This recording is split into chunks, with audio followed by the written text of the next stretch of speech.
Hi, my name is IIdy Lee, and I am the president of the Southwest Manuscripters Writers Group, and our most famous member is Ray Bradbury. But I have a very sad news to announce. Ray Bradbury died yesterday. We who were so close to his heart, we are devastated. But his spirit lives on. He is writing and is teaching. He always reminded us, always throughout the years, that the most important thing in life is love. A lesson that we all need to learn, especially in these trying times of global uncertainty. Well, I put together a little video about Ray and me. I call it The Adventures of Ray Bradbury Groupie, and I hope you're going to like it. I hope also that it will make a smile on your face, bring a smile on your face. And Ray, wherever you are, we love you. Thank you for everything you gave us. We love you forever.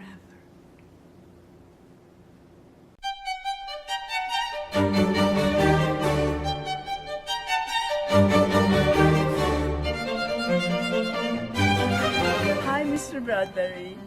The reason I am sitting here outside the pool that I just built is because I can see the pathway that I made especially for you, so you can roll up with a wheelchair and be amongst us in case you decide to come. That's my dream, to have you here one day for a book signing or any event for the manuscripters, and I hope that you will join us. Thank you so much for the smile and the kisses and the opportunity to say a few words about me, my life and my work, and in the hope that you will know me a little bit better.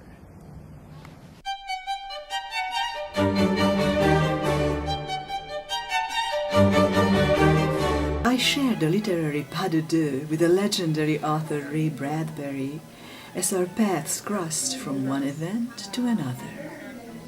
Hi, I am IIdy Lee. As an author living by the sea in the sunny Southern California, one of my deepest inspiration, besides of course the blue sky and the eternally blue ocean, is the legacy of a remarkable, world-renowned author, Ray Bradbury, with whom I have some visible and some invisible ties. I belong to numerous organizations, and one of them is a Palos Verdes Women's Book Club. We invited Ray Bradbury to speak to us, and afterwards, a book signing took place.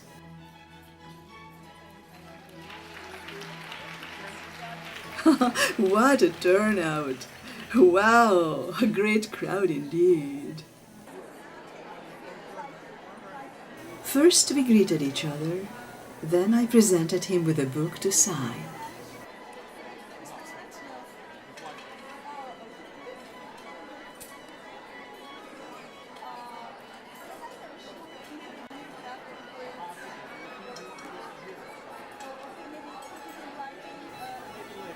He also agreed to be interviewed by me at a later date.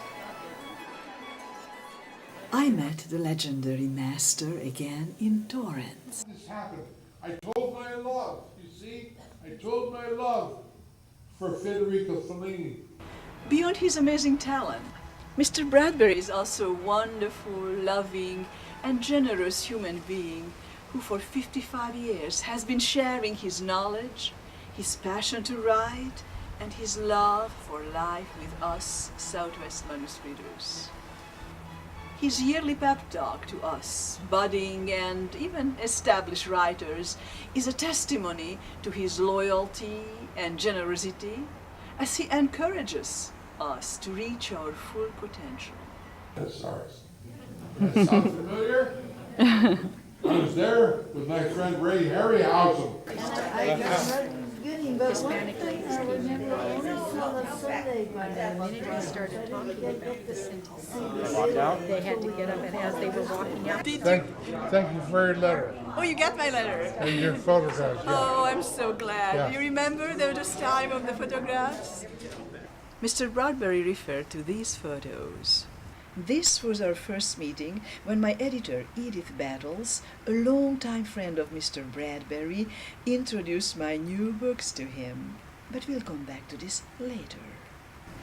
In 1989, to the American Institute of Fine Arts that was founded by Mary Pickford, of which I am a board member.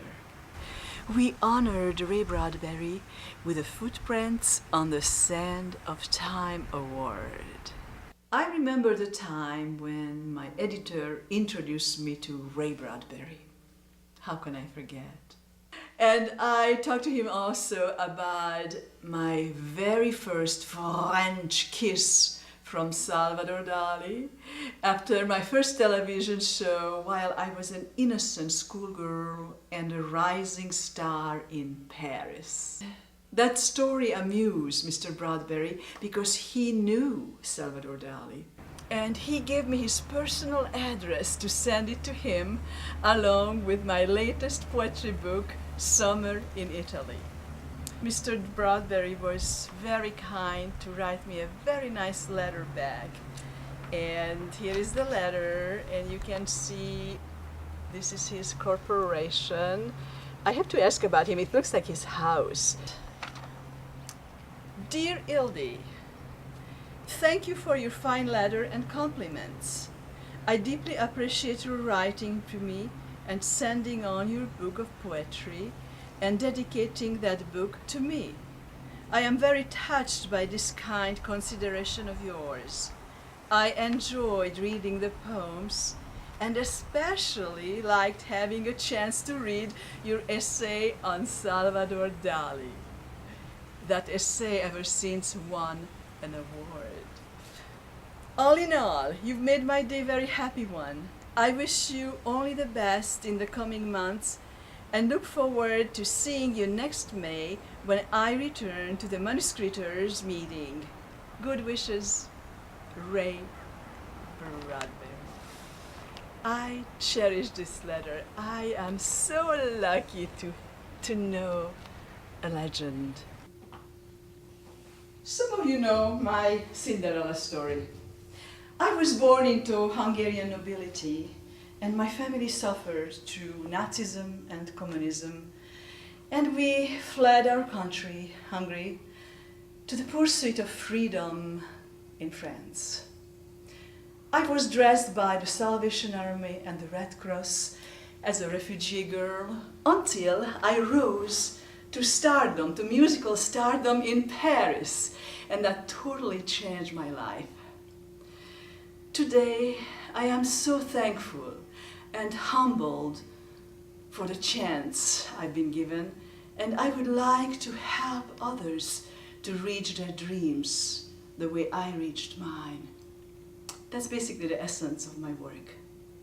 The reason I'm talking about all this is because I like to open my house to noble causes.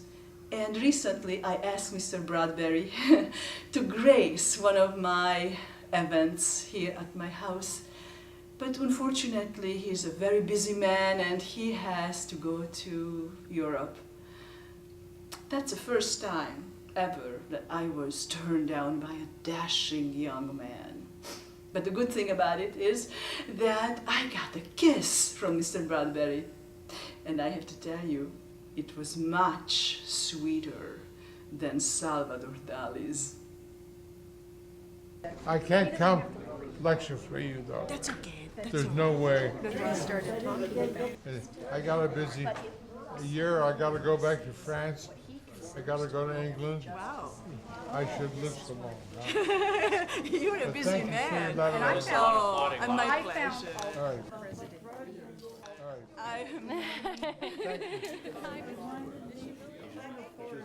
felt embarrassed because they were serving. Very hard to sit here and listen to our president sort of lambasted. And it was funny. I just love to be around Mr. Yeah, well, Bradbury. no, I'm I love to hear his voice and listen to every word of wisdom he shares with us.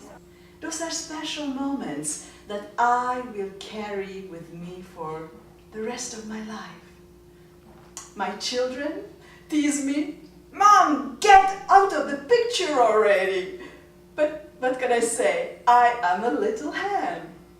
Speaking of my children, my son Mike is studying to get into law school, and my little girl, Tracy Alexandra, almost finished her PhD at University of Chicago.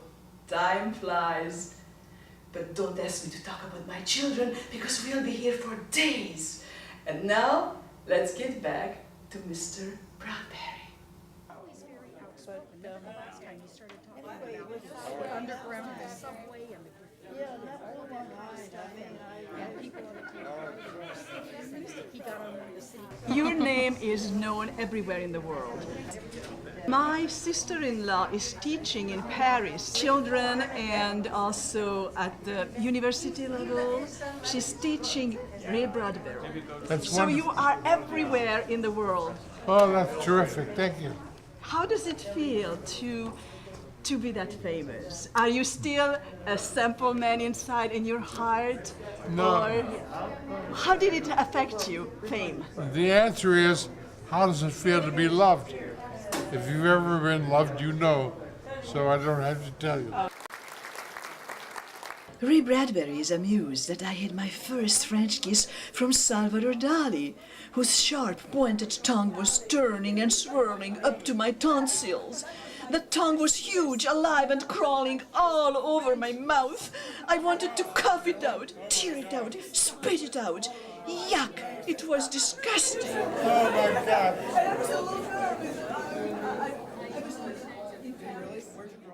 And I was just an innocent little girl.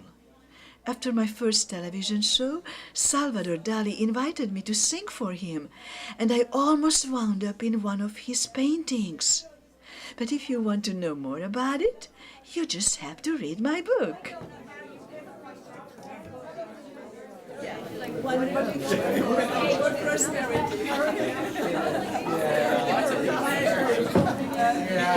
Lots of times people but I Is he taking our picture?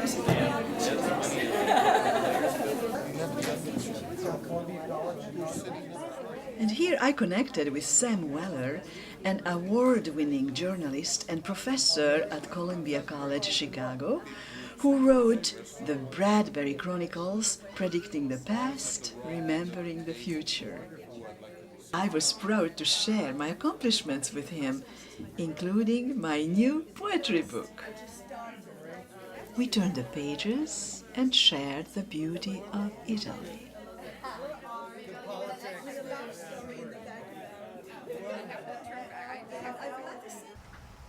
Mr. Bradbury expressed such interest that later I dedicated my poetry book to him. After I sent it to him, his response was quite glowing. Here it is. This poetry book is dedicated to Ray Bradbury, whose soaring talent and creative imagination, paired with hard work, tenacity, and determination, raised him to a legendary status throughout the world.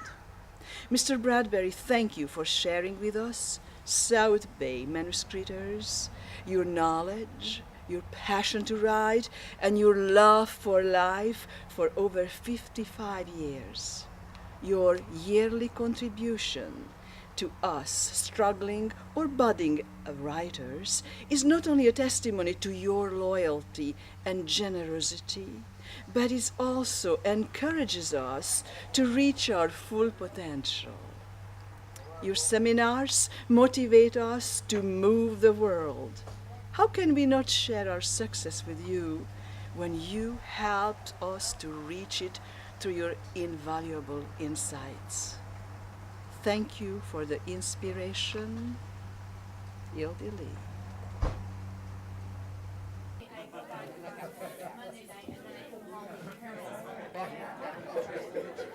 No, Mr. Bradbury is not writing a poem here. He's simply providing me with his address and phone number so that I can send my writing to him.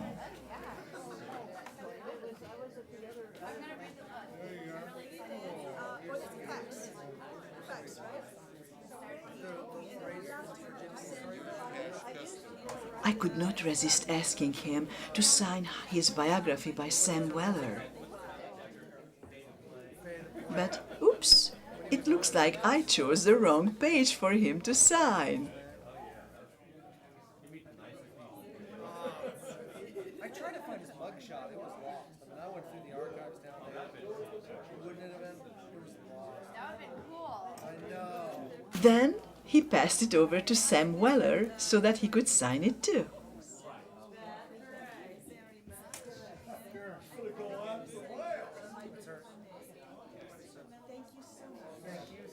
My own book sparked interest amongst my peers.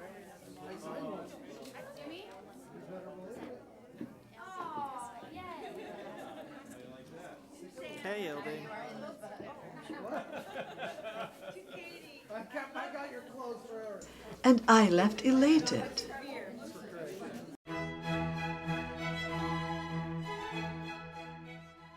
I had the privilege to meet with a master in an intimate setting at Carole King's lovely Pasadena home.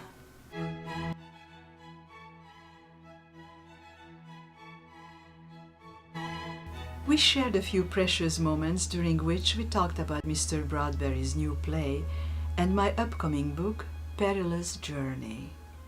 He thought it was an amazing story. My autobiographical novel begins with my childhood in Hungary under the Nazi terror followed by the communist occupation. And my formerly prosperous family was forced to flee penniless to seek asylum in Paris. There, my fortune changed once again. As I rose to musical stardom, a fairy tale life unfolded. I was suddenly mingling with celebrities, princes, artists, and politicians. And of course, we sealed our conversation with what else but with a kiss. And I must confess, it was much sweeter than his dear old friend Salvador Dali's kiss. If you want to know more about that, you just have to read my book. The exclusive Philosophical Society counts among its members well-known lawyers, doctors, authors, architects, and artists, and of course, our gracious host, Carole King. Salon on the spiritually creative life, and wonderful Ray Bradbury is with us over a period of 60 years. He's also written novels, screenplays, plays, and poetry. His books include Martian Chronicles, The Illustrated Man, Something Wicked This Way Comes, now in its my 52nd anniversary year, Fahrenheit 451. But every title is just magical, like Dandelion Wine, which is one of my favorites, and my absolute favorite is Zen and the Art of Writing, and Yestermorrow, Obvious Answers to Impossible Futures. Ray wrote the screenplay for the film Moby Dick, directed by John Huston in 1953, and television programs for Alfred Hitchcock, his own television, Ray Bradbury Theater of the Air. And we also are so lucky that he's been so involved in architecture in our own home of Southern California. If it weren't for him, as the architect John Jurdy said, Horton Plaza wouldn't have been born. If it wasn't for Ray saying we should have more joy on our streets, we wouldn't have West Side Pavilion and the Assyrian Court up on Hollywood Boulevard. In the year 2000, Ray was awarded the National Book Founders Foundation's Medal for Distinguished Contribution in American Letters. Last year, when Ray spoke here, he had just returned with his 4 daughters and 8 grandchildren from a president to the Oval Office, where President Bush presented him with a gold medal for distinguished contribution to all Americans' lives.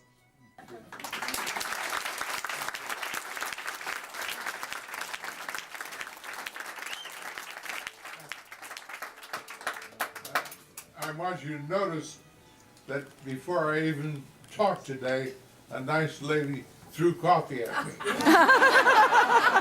That's why I'm sitting down making a smaller target. I have a feeling, listening to all of you introduce yourselves, that most of you could make the same speech I'll be making here today. Because the center of everything is love. You find something to do, and you do it, and you have a great life. That's it. That's the whole story.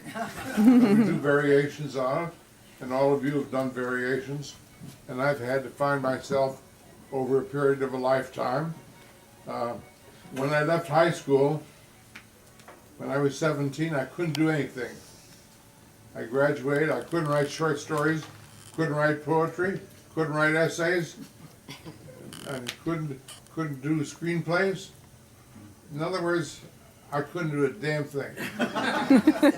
So I was in a play in high school the last month before I graduated, and I went up on top of the school at the last performance, and I looked at the horizon and I cried, because the future was waiting for me out there, and that big cold world, and I didn't know how I was going to fit into it.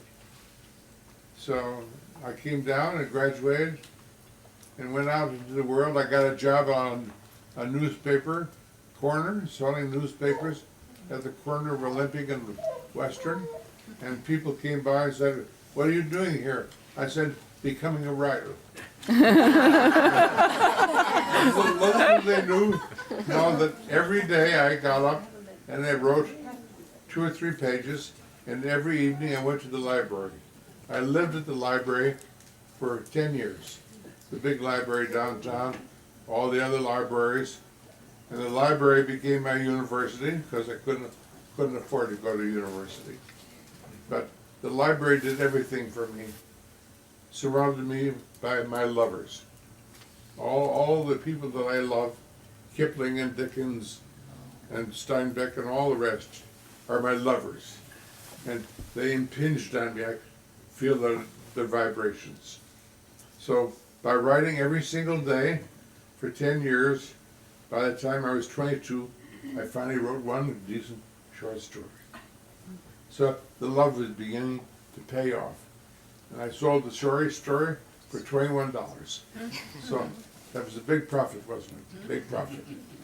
So, but I kept moving. And I had dreams of, because I loved motion pictures, I loved stage, I loved poetry, I loved all these things. So the thing that kept me going was love itself. If you're in love, you don't notice how bad you are. Because you're going somewhere and you're leaving something behind. You're stripping away your snake skins one by one. All of your mediocre selves are being left behind. And you don't even notice the process. So, but along the way, I began to write a certain kind of short story. And I met other people who influenced me, but mainly librarians. All the women in my life have been librarians, English teachers, and booksellers. That makes for great pillow talk, doesn't it? So because of these women librarians, I got educated. So along the way, I met wonderful people like Norman Corwin, the radio writer, the producer, director, and I had dinner with him one night when I was 27 years old, And I told him a story about a Martian. And he told me, that's a good idea, go home and write more of those. So I went home and began to write more Martian stories. And not knowing where I was going, that's the important thing. Just doing it every day and every day and every day. So I went into a bookstore, Fowler Brothers bookstore in 1956, and I met a young woman there who loved books as much as I did. She was a clerk. I took her out to lunch and for drinks and for dinner. And a month later I got engaged to her, and a year later we got married. With no money. We lived in Venice, California, in a little $30 a month apartment. The day we got married, we had $8 in the bank. She was a rich girl who took a vow of poverty to marry me. She had an allowance of $100 a week, which was a lot of money 70 years ago. She gave that up to marry me, and I was making $20 a week when I was lucky, writing for the pulp magazines, half a cent a word, or a penny a word, or 2 cents a word. So we moved into the apartment down in Venice, and I had $5 I put in an envelope and gave to the minister. And he said, "What's that for?" I said, that's your fee for the marriage ceremony today." He said, "You're a writer, aren't you?" I said, "Yes." He said, "Then you're going to need this." And he gave it back to me, and I took it. So we lived in this little apartment. We had no telephone. We had no car. My wife went to work at Abbey Rents. She made $40 a week, and I made $30 some weeks when I told a short story. So since we had no phone, there was a gas station right across the alley from us with a telephone booth. And when the phone rang, I ran over and answered it. And people thought they were calling my home or my office. So for a whole year, I talked to people at MGM and CBS and NBC on the gas station. So that's how poor we were. But the answer is to all that is what? If you're in love, who cares? Huh? If you're in love, I was madly in love with my wife, and she was with me. So we didn't notice how poor we were. We went down to Ocean Park every night. We played pennies in the penny arcade. The games were cheap then. We ate a hot dog and walked home and made love and went to sleep and went to work the next day. She went to Abbey Rents and I wrote my short stories. So it was a great life. Those are the best years I've ever had. Huh? The very best years. So anyway, the third year we married, suddenly my wife is pregnant, which means no more money. The 5th month of pregnancy, she had to quit. So I was the sole keeper of the future, and I was only making $30 a week. And my friend Norman Corwin said, "Ray, you've got to go to New York and meet the editors and let them know you exist, because nobody knows who you are or what you're up to." And he said, "My wife and I will be in New York in June. You come back and we'll introduce you to all the editors and we'll get you started." So Norman Corwin was a dear friend, and I got on a Greyhound bus, went to New York, stayed at the YMCA, $1 a night. So, and left my pregnant wife at home, hoping I'd make a future in New York City. So I met all the editors, and they looked at my short stories. I had a pile of them on my lap, and they said, "Don't you have a novel?" I said, "No, I'm not a novelist. I'm a sprinter." I write short stories. I write a short story a week, every week, for 10 years. Huh? And so all the editors tore me down. On the last night, I was ready to turn around, go back to LA, and I had dinner with a wonderful editor from Doubleday, Walter Bradbury. No relation, nice guy. So during dinner he said, "Ray, what about all those Martian stories you've been writing that have been appearing in the pulp magazines for $20 a piece. He said, what if you tied all those stories together into a tapestry? Wouldn't they make a book called The Martian Chronicles? I said, oh my God. He said, why are you saying, oh my God? I said, because when I was 24, I read a book called Winesburg, Ohio. And Winesburg, Ohio was so beautiful, I said to myself, oh God, if someday I could write a book like that, but lay it on Mars, with all sorts of strange characters and scenery and what have you. So over the years, I was writing these Martian stories, not knowing what I was doing. And he then said, I tell you what, you go back to the YMCA tonight, write an outline for a book called The Martian Chronicles, and bring it to me at the office tomorrow. And if it's any good, I'll give you $700. So I went back to the YMCA and I spent all night writing an outline of The Martian Chronicles. And I took it to him, and the next day he read it. He said, that's good, here's $700. He said, now, do you have any ideas for another book that you could sell us that looks like a novel but isn't a novel? Because The Martian Chronicles is not a novel. It's a book of short stories. And we're kidding people. It's a novel. I said, well, I've got an idea about a man with tattoos all over his body. And when he perspires late at night, the tattoos come to life and tell their stories. He says, here's another $700. And then one afternoon, I sold him The Martian Chronicles and The Illustrated Man.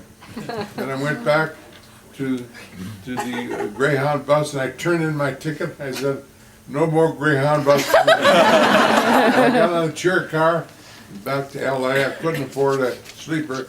Took the chair car back to LA and my pregnant wife. And The Martian Chronicles was published the next year. No reviews, very small publishing. But a wonderful thing happened in the spring. I was in a bookstore, and you go home tonight, read as much as you can, and come back tomorrow and tell me if you'll write the screenplay of Moby Dick. So I went home that night and I said to my wife, pray for me. And she said, why? I said, because I've got to read a book tonight and do a book report tomorrow. And I skimmed. You can't read Moby Dick, you got to skim it to start with, huh? And of course, it's 1,000 pages. That's all I could do. But luckily, my background in Shakespeare in high school, suddenly I'm looking through Moby Dick, and there's Shakespeare on almost every page. Richard III, huge influence. Melville was deeply influenced by discovering Shakespeare when he was 30 years old. He was myopic, and he never read Shakespeare until he found an edition with large type, and Shakespeare called to him, and he took his whaling book and threw it out the window and wrote a new book called Moby Dick because of Shakespeare. Thank God for my background in high school. So I immediately was in love with what I discovered skimming the pages of this incredible book. And I went back the next day and I said to Houston, I'll take the job, So all of a sudden, from an income of $90 a week, I got an income of $600, took my wife and kids, we went off to Ireland for a year to write the screenplay. I hope you enjoyed listening to Ray Bradbury as much as I did. With his incredible talent, his passion for life, his perseverance in his work, and the love in his heart, he's a true inspiration for all of us. Thank you for sharing these precious moments with us, and see you here in Palos Verdes next time, in my sunny California home.